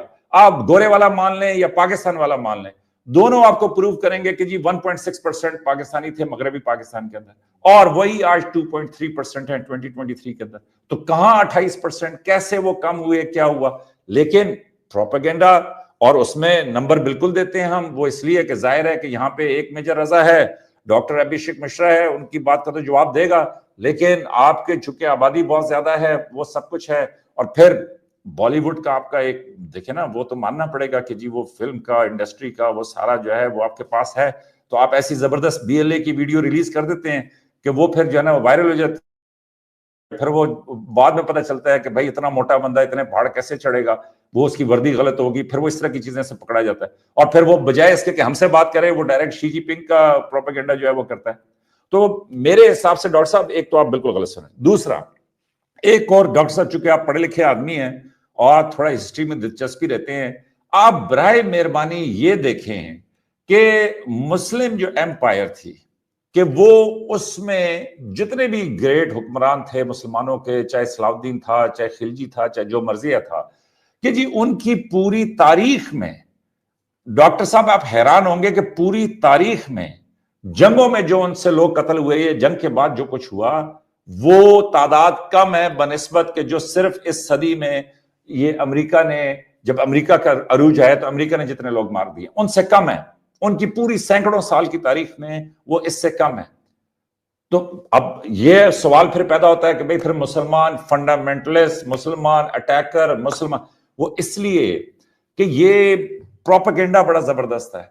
इसमें यही जो पहले भी पाकिस्तान के जितने प्राइम मिनिस्टर्स हैं वो ये कहते रहे हैं, और दूसरी दुनिया के दीगर मुसलमान मुल्कों के लोगों ने कहा है कि जनाब ये इस्लामोफोबिया, तो अब आप कहते हैं कि जनाब वो फलां डॉक्टर को मार दिया, फलां को इस तरह कर दिया, उस तरह कर दिया। कमाल डॉक्टर साहब ये है कि आप इराक में 10 लाख लोग मार दें, 3 लाख बच्चे मार दें, आप सीरिया में इतने लोगों को मार दें, सीरिया में आप अलकायदा के मेंबर को हुक्मरान बना दें, वो आंखों से ओझल रहता है। लेकिन वो एक छोटा सा बच्चा, वो एक छोटी सी, मतलब मैं ये कहूंगा कि यहाँ पे रवाज इस दुनिया में यह है कि बिल्ली के ऊपर लोग खफा हो जाते हैं, लेकिन 10 लाख लोग मारे जाएं तो उसके ऊपर लोग खफा नहीं होते। आपने फिर बात की मोहम्मद बिन सलमान साहब की। मोहम्मद बिन सलमान साहब जो हैं, पाकिस्तान और सऊदीया बिल्कुल इसी तरीके से है कि जैसे दो भाई, और वो प्रोग्रेसिव, पाकिस्तान भी बिल्कुल प्रोग्रेसिव है डॉक्टर साहब, पाकिस्तान भी बिल्कुल वो सारी बातें करे। हाँ, ये हम जरूर कहते हैं कि जी पाकिस्तान, और आपने कैसे कह दिया कि जी पाकिस्तान इंडियन सिविलाइजेशन का हिस्सा नहीं है? पाकिस्तान इंडियन की तमाम सिविलाइजेशन को, इंडस की तमाम सिविलाइजेशन को हम रद्द भी करें तो तब भी हम रद्द नहीं कर सकते। तो आप कैसे कहते हैं कि जनाब हम सारे को? हाँ, ये और बात है कि जिस तरह मक्का मदीना जो है वो सऊदी अरेबिया में है, पाकिस्तान जो है वो मक्का मदीना से पाकिस्तानी अपने आप को एसोसिएट करते हैं, कुरान पाक की जबान जो है वो अरबी। आपको किसने कहा है कि जी हम वेद को डिसमिस करते हैं? देखिए, लोग ये कहते हैं कि जी मेरा मजहब ज्यादा सच्चा है। अब किसी और ने कोई मजहब रखा हुआ है तो वो तो अपने मजहब को सच्चा मानेगा। अब जब उसने कहना है कि जी मेरा मजहब ज्यादा सच्चा है, तो जाहिर है उसने बताना है कि जी फलां मजहब में ये गलती है, फलां में ये गलती है, फलां में ये गलती है, इसलिए मेरा मजहब सबसे ज्यादा सच्चा है। लेकिन मैं बड़े अदब से अर्ज करूंगा कि मगरिब, अभी तो वैसे उनका जवाल आ गया है, वो वैसे ही जा रहे हैं, मतलब उनको उनकी छुट्टी होने वाली है, तो उन्होंने जो प्रोपेगेंडा करना था वो कर लिया। वो इराक में 10 लाख मारे, वो सीरिया पे हमला कर दें, वो जो है लीबिया को तबाह कर दें, वो सब कुछ कर दें, तो उनका कोई गुनाह नहीं बनता। लेकिन ये छोटा सा वाकया हो जाए पाकिस्तान में या कहीं और वो जनाब पूरी की पूरी दुनिया में प्रोपेगेंडा हो जाता है। तो मेरा ख्याल यह है कि मैं नहीं कहता, ऑडियंस को खुद चाहिए कि वो जाके गूगल करें कि जी मुसलमान कितने जालिम थे, क्रिश्चियन कितने जालिम थे, वेस्टर्न सिविलाइजेशन कितनी जालिम थी, मंगोल कितने जालिम थे, और उसका एक इंडेक्स बनाएं। सिर्फ नंबर्स देख लें, ज्यादा तहकीक ना करें, सिर्फ नंबर्स देख लें। एआई पे टाइप करें कि जी मुस्लिम एम्पायर ने, ये जो है मंगोल की एम्पायर ने, फिर उसके बाद जो है ना, इन सब का टाइप करके कहें कि जनाब ग्रेडिंग कर दे कि कौन सबसे ज्यादा जालिम थे, तो मेरा ख्याल में कि मुसलमान जो है वो आखिरी नंबर पर निकलेंगे। मुसलमान का दर्स ही बड़ा अमन पसंद और ये सब कुछ है। ये बड़े अफसोस की बात है कि जी मुसलमान कैसे भी, हाँ, ये जो पार्टीशन हुई वो इस बुनियाद की हुई कि भाई आपका हमारा जो है वो इकट्ठे गुजारा मुश्किल है, हम जो भी, और उसकी देखिए सबूत हैं कि अभी इंडिया में क्या कहते हैं उसको, जहां मुसलमानों की अक्सरियत है, वो सीटें जो हैं वो शेड्यूल कास्ट के लिए रिजर्व हो गई।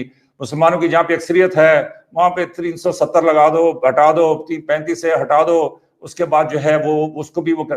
तो मेरे हिसाब से कि जो फैक्ट्स हैं उनको सामने रखेंगे तो रिबाहा आपको पता चलेगा कि जी मुसलमान, और ये भी मैं कहूंगा कि इसमें मैं ये भी कहूंगा कि शायद मुसलमान और अगर मैं सिर्फ हिंदू की बात करूं तो मुसलमान और हिंदू जो हैं वो करीब करीब हमसे बहुत ज्यादा सख्त वो जो है सिविलाइजेशंस हैं कि जिन्होंने बड़ी तबाही निकाली है दुनिया की, बड़ा जुल्म किया और सब कुछ किया।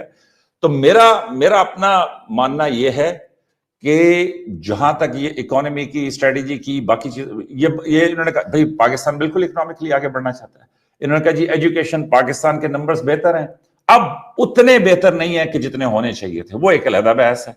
लेकिन क्या पाकिस्तान में क्या रिबाहा आपको किसी ने कहा कि जनाब तुम इस तरह करो ना कि सर पे पटका बांधो और जैकेट पहनो, जाके हमला कर दो? आपके किसी रिश्तेदार को किसी ने कहा? आपके किसी दोस्त को किसी ने कहा? आपके स्कूल में इर्द गिर्द, मतलब आपने भी 10-15 साल पढ़ा होगा, किसी ने आके कहा? तो बराए मेहरबानी रिबाहा डॉक्टर साहब को कोई अच्छी वीडियोस भेजें। और क्योंकि डॉक्टर साहब टिकटॉक का, फेसबुक का मसला ये है, सोशल मीडिया का, आप एक गलत वीडियो देख लेंगे ना, वो आपको बार बार वो वीडियो इतनी दिखाएगा कि आखिर में आप अगर खुदकुशी की वीडियो देख लेंगे तो आप खुदकुशी कर लेंगे। अगर आपने ये वीडियो देख ली कि जी मुसलमान, और ये पाकिस्तानी मुसलमान, ये तो तुला हुआ है कि जी इसने हमला करना है और मुझे मार देना है, वो आपको इतनी वीडियोस दिखाएगा कि जी आप वो देखें। तो इसलिए मेरे हिसाब से आप अपनी जो हिस्ट्री है टिकटॉक की, फेसबुक की, यूट्यूब की, बाकी उस सबको इरेज करें, दोबारा से अपना अकाउंट बनाएं और फ्रेश स्टार्ट लें, तो आपको पता चलेगा कि जी ऐसी कोई बात नहीं है। तो हाँ, अगर ढूंढ के आप वो देखेंगे तो फिर वो बार बार आपको वही दिखाएगा। और ये तो एक नई दुनिया की ट्रेजेडी है कि जो आप देखेंगे वही मिलेगा। तो मेरे हिसाब से आप एआई में ये सवाल डालें डॉक्टर साहब कि जी इतनी सिविलाइजेशंस आई, इतनी एम्पायर्स आई, इसमें सबसे बेहतर कौन थे? आप स्पेन की हिस्ट्री पढ़ें, आप सीरिया की पढ़ें, मतलब वो सब कुछ पढ़ें। ये जरूर है कि जी जिस तरह अभी आप कहते हैं कि जी ये जो इंडिया में कि जी वो फलां जगह पे मंदिर था तो वहां पे मस्जिद बन गई, वो जाहिर है कि जो सिविलाइजेशन आती है उन्होंने अपने एक उसको वो करना होता है। लेकिन जो टेम्परेंस वाइज मुसलमान जो थे वो सबसे ज्यादा अकोमोडेटिव हैं, मुसलमान जो हैं वो सबसे ज्यादा क्या कहते हैं उसको। लेकिन डॉक्टर साहब मैं तो बड़ा माजरत खा हूं कि जी आप तो मेरा ख्याल है कि किसी प्रोग्राम में साबित कर देंगे कि रजा साहब जो है वो उड़ के आने वाले हैं, तो ऐसी कोई बात नहीं है, ऐसी कोई बात नहीं है। डॉक्टर साहब एंड पर क्या मैसेज देना चाहेंगे आप म्यूट है सर, म्यूट है।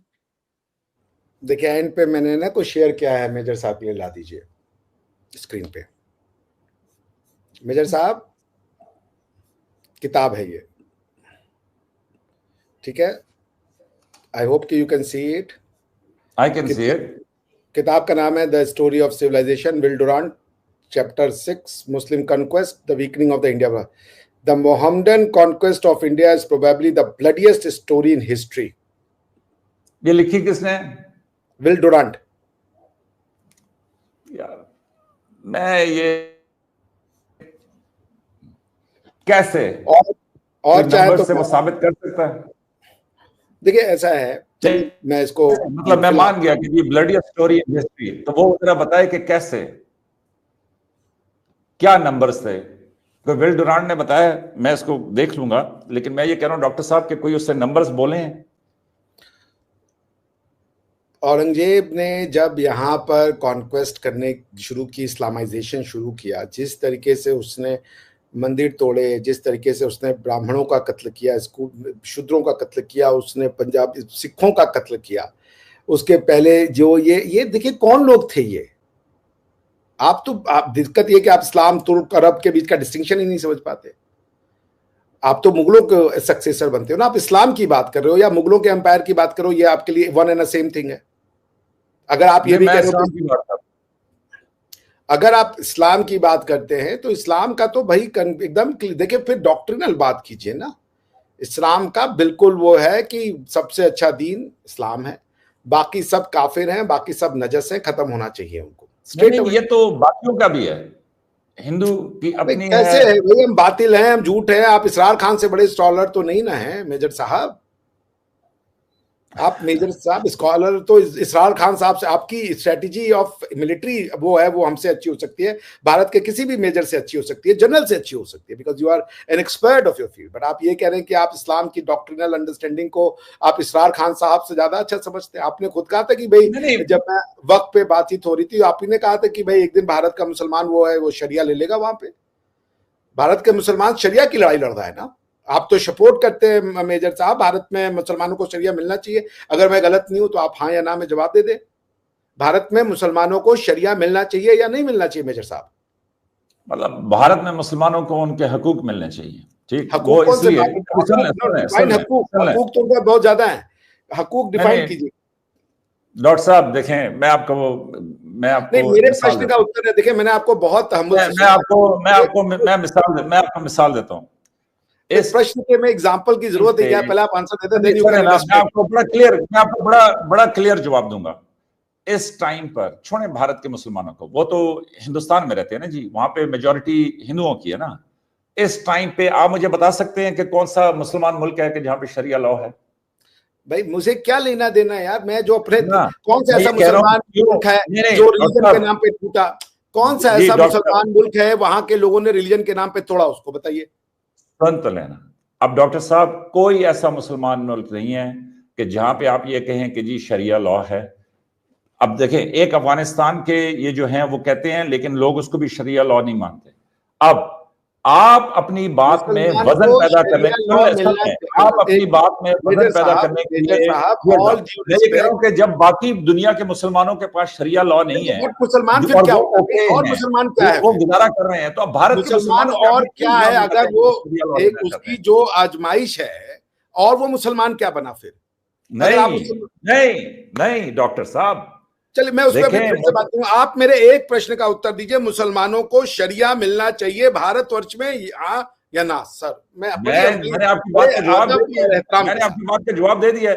जब मुसलमान मुल्कों में 56 मुसलमान मुल्क हैं, उनमें से किसी में शरिया लॉ नहीं है, मतलब उसके सेगमेंट्स हैं कि जो इंप्लीमेंटेड है, प्रोग्रेसिव, किसी ने किसी तरह से बनाया, किसी ने किसी तरीके से बनाया। पाकिस्तान में शरिया लॉ होना चाहिए। भारत के मुसलमानों को देखिए, पाकिस्तान में शरिया लॉ होना चाहिए। पाकिस्तान में शरिया लॉ इस टाइम पे नहीं है और लोगों की डिफरेंट ओपिनियन है। यस, मैं आपको बता रहा हूं, पाकिस्तान में जो कॉन्स्टिट्यूशन है उसमें शरीयत को या मजहब को नहीं डॉक्टर साहब सुने, मैं आपको बताता हूं आज, और मैं आपके ये डाउट क्लियर, मेजर साहब ये सॉरी जो आपके चीफ साहब हैं उन्होंने मैं आपकी मर्जी का जवाब नहीं दे सकता डॉक्टर साहब।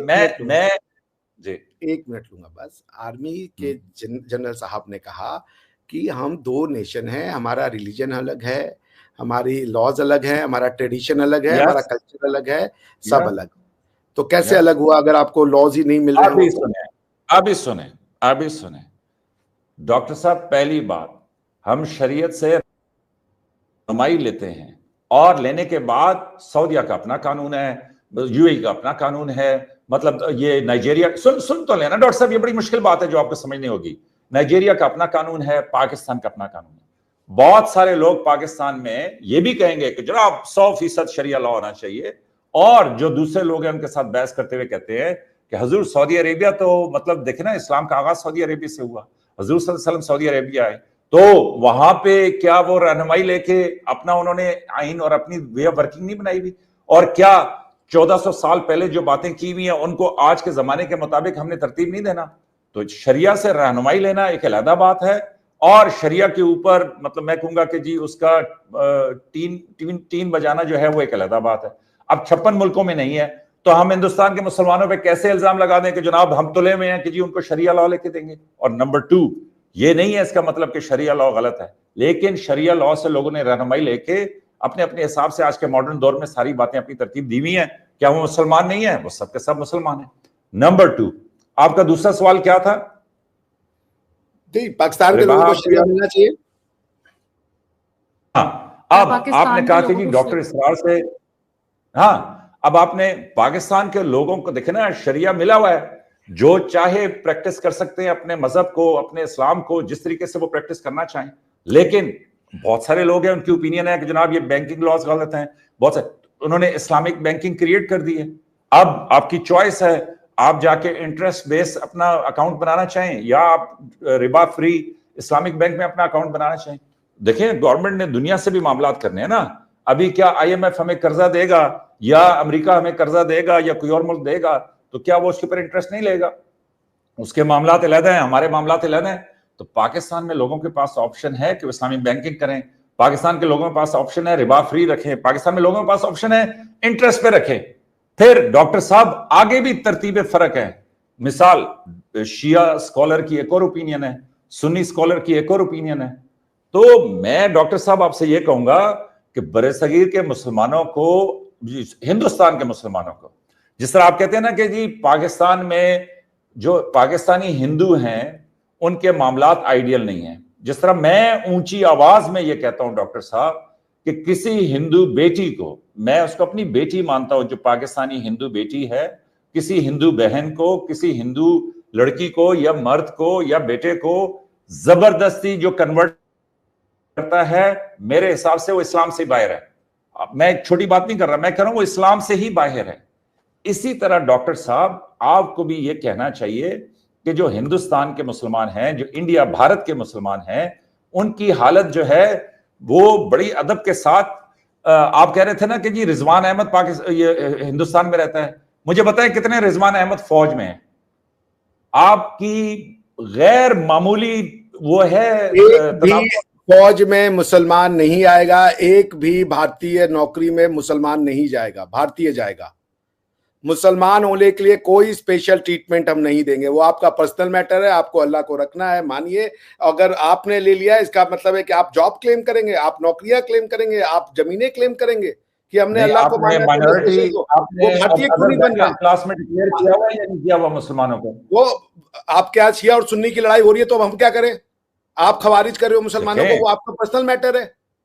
यस, लेकिन मैं ये कह रहा हूं कि आपने मुसलमान को आइडेंटिफाई तो किया हुआ है as a minority of India. सुन्नी अलग देश तो नहीं, अब हमारा 80-80 जो है वो अलग देश तो नहीं मांग रहा ना, वो तो ये नहीं कहता ना कि ये यहाँ का जो आपका जो भारतीय मुसलमान है वो अलग देश मांग रहा है। आप क्या है सर? आप कौन है? मैं ये कह रहा हूं आप कौन है? मैं तो पाकिस्तानी हूं। आपके आदमी चीफ का क्या स्टेटमेंट था? वो किसके लिए बोले थे जब आप हिंदू है ही नहीं? वो किसके लिए बोले थे कि दो एक मिनट सर, मैंने आपको बहुत सुना, आप सुन लीजिए। दो कौमी नजरिया वो किसको सुना रहे थे? आप क्या तो हिंदू बच्चा ही नहीं है, उसकी तो औकात ही नहीं है कि वो आप क्या एक वो बोल दे। आप तो वो लड़कियों को बेचारी 16 साल की, 15 14 साल की लड़कियों को 40 साल के आदमी से शादी कराते हो, बोलते हो उसको प्यार हो गया है। और कोई मुसलमान लड़की को किसी हिंदू से प्यार नहीं हो रहा है। एक मुसलमान लड़की वहां पे अगर प्यार कर ले और अपना धर्म चेंज कर ले किसी हिंदू से शादी करने के लिए, मेजर साहब आप भी जाएंगे सबसे पहले उसका गर्दन उड़ाने के लिए?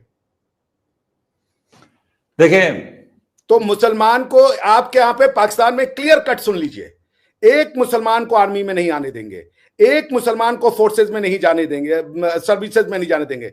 भारतीय जाएगा।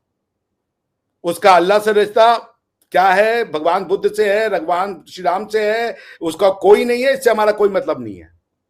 मगर अगर अपने आइन को तब्दील कीजिए, क्योंकि आपके आइन में मुसलमान एक माइनॉरिटी के तौर पे है, अदर बैकवर्ड क्लास में आता है। नहीं है माइनॉरिटी आर्टिकल। आप मुझसे ज्यादा, मैं वर्ल्ड कॉन्स्टिट्यूशन को तो मैं तो खैर आपने मुझ पे ही कह दिया, आप समझते नहीं हो। जो बात आप बोल रहे थे उसकी अगर मैं आपको एनालिसिस करके बताता, आप कहना क्या चाह रहे थे, आपकी कंट्रीज में आग लग जाएगी आपको ही लेकर के। पॉइंट मैं आपसे ये कहना चाह रहा हूं कि भारत का आर्टिकल 29-30 जो है, it talks about two kind of minorities, and I think that is a nonsensical provision. But anyways, let me go through कि वो कहता क्या है। आर्टिकल 30 कहता है कि if you are a lingual minority or a religious minority, then all you have is a fundamental right to establish your own educational institution and administer it. That's it. तो religious minority में मुसलमान आता है? हाँ, तो यही मैं भी कह रहा हूं। वो एजुकेशन अपने मदरसे बना रहे हैं, मदरसों में पढ़ा रहा है कि हिंदुओं के साथ मत चलो, मदरसों में पढ़ा रहा है कि होली तुम्हारा त्योहार नहीं है, मदरसों में पढ़ा रहा है कि इनके भगवान तो गंदे हैं, और मदरसों में पढ़ा रहा है ये नजिस है, मदरसों में पढ़ा रहा है कि अगर मुसलमान की अजान होगी और उस टाइम पे होली वाले बाहर डांस कर रहे हो और उनके ऊपर रंग फेंक रहे हो, होली खेल तो रंग लग जाने से, आप रंग लग जाने से इस्लाम, मैं कह रहा हूँ डांस करने की क्या जरूरत है जब उनकी अजान हो रही है? भाई क्यों नहीं करे, हमारा देश है, हम डांस करेंगे, हम मजे करेंगे। मुसलमान को इससे तकलीफ तो होगी ना जी, वो इसलिए ऐसा कौन सा ये भाई मुसलमान को तकलीफ तो ये भी है कि हम एग्जिस्ट करते हैं। मुसलमान तो कह रहा है तुम्हारा भगवान गलत है, मुसलमान को तो तकलीफ है हमारे भगवान से, अब क्या कर ले, अब बंद कर दे भगवान। बस यही तो मैं कह रहा हूं कि मेरा भी नुक्ता यही है कि जो मुसलमान को प्रॉब्लम है ना कि हमारा भगवान गलत है ना। मेजर साहब आप तो कन्विंस्ड है, आपको दिक्कत है, इससे दर्द होता है। हम अगर आरती करेंगे, हम अगर मंदिरों में जाएंगे, आपको दर्द होता है। मैं आपको कुरान की एक आयत बता देता हूं कि उसमें ये क्लियर है कि कहते मेरे हैं कि लिए जब मेरा मैं दिन, कोट करूंगा तो मेरी गर्दन आ जाएगी लाइन पे। डॉक्टर साहब सुन लेना, आप मर्जी के हिसाब से चुनाव करके मत सुनिए। मैंने आपको अभी बताया है कि पूरी मुसलमानों की तारीख देख लें। मैं सारे मुसलमानों का नुमाइंदा नहीं हूं, लेकिन मैं सिर्फ ये साबित करना चाहता हूँ, सुन लेना, मैं सिर्फ ये साबित करना चाहता हूं कि सबसे ज्यादा जो पीस लविंग रिलीजन था वो इस्लामी था। इस पूरी हिस्ट्री में मुसलमानों का कत्लेआम, सुन लें, मेरी बात सुन लें। आप बेशक एआई का जमाना है, जाके नंबर्स देख लीजिएगा। मुसलमानों ने सबसे कम कत्लो गारत, मुसलमानों ने सबसे कम जो है वो किया। इसी वजह से मुसलमानों के नीचे यहूदी, क्रिश्चियन, हिंदू, सब चलते रहे। अब सुन लीजिए, तो वो सब चलते रहे।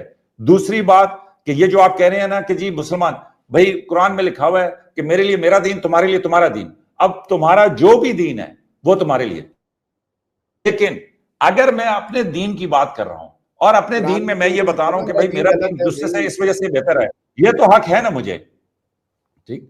अब आप कहें कि जी मुसलमान अपने आप को प्रैक्टिस ना करें, और फिर आपने, मेजर साहब आप मुसलमान बनना चाहते हैं, मुझे कोई ऑब्जेक्शन नहीं, मुबारक हो आपको।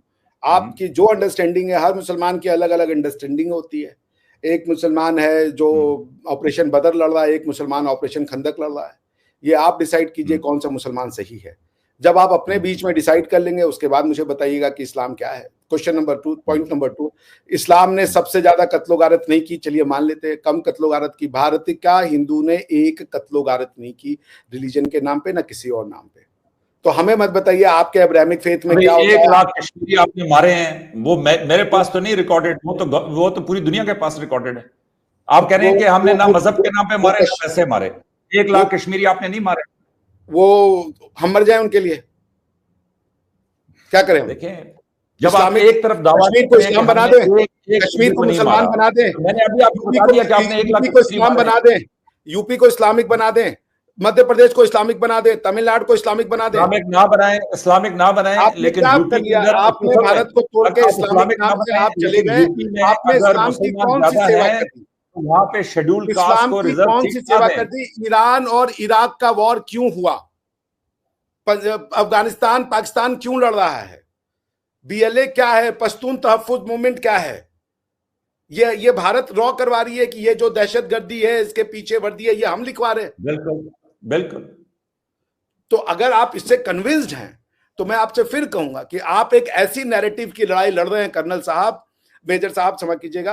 आप मेरा रैंक बढ़ा दें, मुझे खुशी है। मेरी तो इच्छा है कि आप आर्मी के चीफ भी बने, मैं बहुत खुश होऊंगा। आप अच्छे इंसान हैं।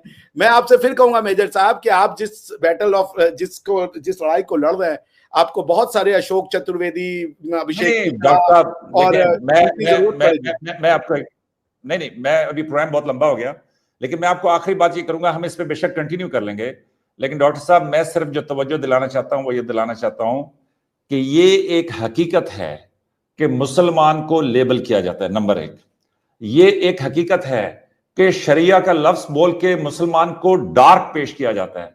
मैंने अभी आपको साबित कर दिया कि जी बंगाल जल रहा है, कहीं पे भी आपने कह सकते हैं बंगाल जल रहा है। सुन लेना डॉक्टर साहब, डॉक्टर साहब सुन लें। एक तरफ आप कहते हैं जी हिंदू इतने बड़े दिल का है, और दूसरी तरफ आप कहते हैं कि मेजर साहब हम ये 2 नेशन थ्योरी के ऊपर निकालते हैं मुसलमानों को।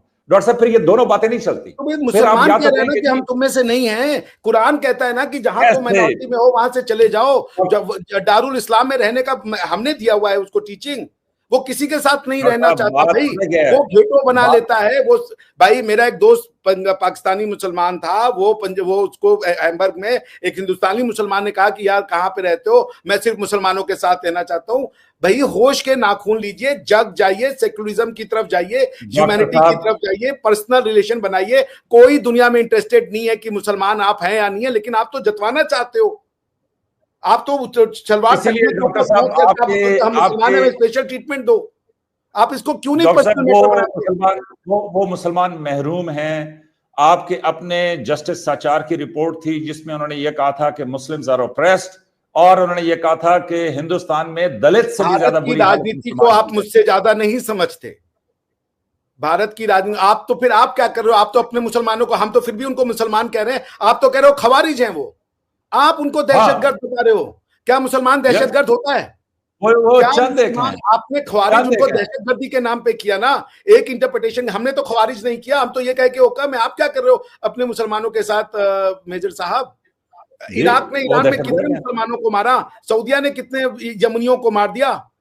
ये आप क्या, ये जो ISIS का नाम का इस्लाम था जी, वो ISIS इस्लाम नहीं। हम तो ये परेशान है भाई, मेजर साहब के इस्लाम को माने कि ऑपरेशन बदर के इस्लाम को माने कि ऑपरेशन खंदक के इस्लाम को माने कि अल जवारी को माने कि हम ओसामा बिन लादेन को माने कि हम हिजबुल मुजाहिदीन, किसको माने भाई हम? कौन है मुसलमान भाई, हमें बता दीजिए। हमारी बौद्धिक क्षमता खत्म हो चुकी है। कौन है मुसलमान? अल जवारी मुसलमान है, ये हमास वाला मुसलमान था, हिजबुल्लाह वाला मुसलमान था। कौन है मुसलमान? डॉक्टर साहब मुझे एक बात बताएं, मैं आपको इंटरप्ट इसलिए नहीं कर रहा कि मैं चाहता हूं कि आप सारा बोल लें। मुझे एक बताएं, क्या क्रिश्चियंस में ग्रुप नहीं है? क्या मेरा ज्यूज में नहीं ग्रुप लेना नहीं देना है? है। वी आर क्या फाइन विद हिंदुओं में नहीं क्रिश्चियंस। आई है? लव क्या आप बात क्रिश्चियंस, करते हैं? I love Christians, I am a Christian. मैं ये कह रहा मैं हूं जीसस वो क्राइस्ट, मैं क्रिश्चियंस को बहुत प्यार करता हूं। मैं खुद क्रिश्चियन हूं। आज भारत का अमेरिका के उपराष्ट्रपति आए हैं, वो क्रिश्चियन है, उनकी वाइफ हिंदू है। बहुत सुंदर दृश्य था। मंदिर में गए, दर्शन किया उन्होंने, और उनकी बीवी, जब वो कैथोलिक थे, उन्होंने भगवान पे से भरोसा छोड़ दिया था। उषा जी के प्यार में वो पड़े। उषा जी ने कहा आप कैथोलिसिज्म की तरफ वापस जाइए, वो आपके पुरखों का रिलीजन है। वो ये नहीं कही कि हमसे शादी करना है तो हिंदू बन जाओ, तुम हिंदुओं का प्रचार करो और कैथोलिसिज्म खराब है। वो उनको कैथोलिसिज्म की तरफ वापस लेके गई। और आज इतना सुंदर दृश्य था कि एक हिंदू डिवोटेड महिला, उसने, उसका पति है क्रिश्चियन है, वो दोनों मिलकर के दो अलग अलग तहजीब को एक साथ ले। What a beautiful sight that was. मेरे लिए वो बहुत सुंदर दृश्य था। ठीक है, लेकिन मुझे आपको वो ये बताना पड़ेगा कि उनका उसामा बिन मुसलमान है, हिजबुल्लाह मुसलमान है, हमास मुसलमान है, हिजबुल मुजाहिदीन मुसलमान है, लश्कर तैयबा मुसलमान है, लश्कर सिपाही पाकिस्तान, साहब है। कौन मैं है आपके लिए मुसलमान? हाफिज मैं सईद आपके लिए मुसलमान है। कौन है मैं आपके मुसलमान? लिए मैं आपके लिए आसान कर देता हूं। पाकिस्तान मुसलमान है, आपके सबसे करीब हैं। आप इसी को एक पैमाना ले लीजिए, आपकी सारी मुश्किलात आसान हो जाएंगी। पाकिस्तान का आप छोड़ें मुसलमान बाकी तो कोई एक्सेप्ट ही आईसीएस नहीं को कर छोड़ रहा दें, भाई। बाकी सब कुछ छोड़ दें। आपको तो अरबी भी मुसलमान नहीं मानते, वो तो आपको वीजा नहीं देते। आप अगर मुसलमान हैं तो उम्मत होनी चाहिए ना, कहाँ है वो उम्मत? मुसलमान मान के उन्होंने मुझे वीजा देना है? डॉक्टर साहब क्या बातें और कर रहे अरे हैं? उम्मत है, आप कैसी बातें कर रहे हैं? आपको अल्लाह का वास्ता, देखिए एक डॉक्टर उम्मत है, साहब, परिवार है आप एक। डॉक्टर साहब, उम्मत होना एक अलग बात है, लेकिन यहाँ पे थोड़ी ना आप थोड़ी सी तवज्जो दें। क्या जर्मनी क्रिश्चियन नहीं था? क्या बर्तानिया क्रिश्चियन नहीं था? मुझे उन्होंने क्या आपस में लेना एक दूसरे देना के साथ है? गुत्थम गुत्था नहीं वो हुए। यूरोपियन लेकिन की डॉक्टर साहब अब हिस्ट्री है।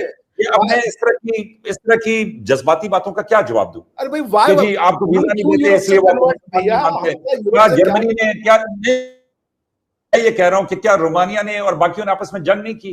अरे वो की क्रिश्चियन नहीं होगी, थे सारे? दूसरों की कहानी हम पे तो क्या ला अभी रहे हैं? आपको वो बड़ा सुंदर लगा, अब मैंने जब ये मिसाल दी तो फिर अरे आप भाई अभी दुनिया में बहुत सी लड़ाई हुई कहीं है। और दौड़ जाएंगे।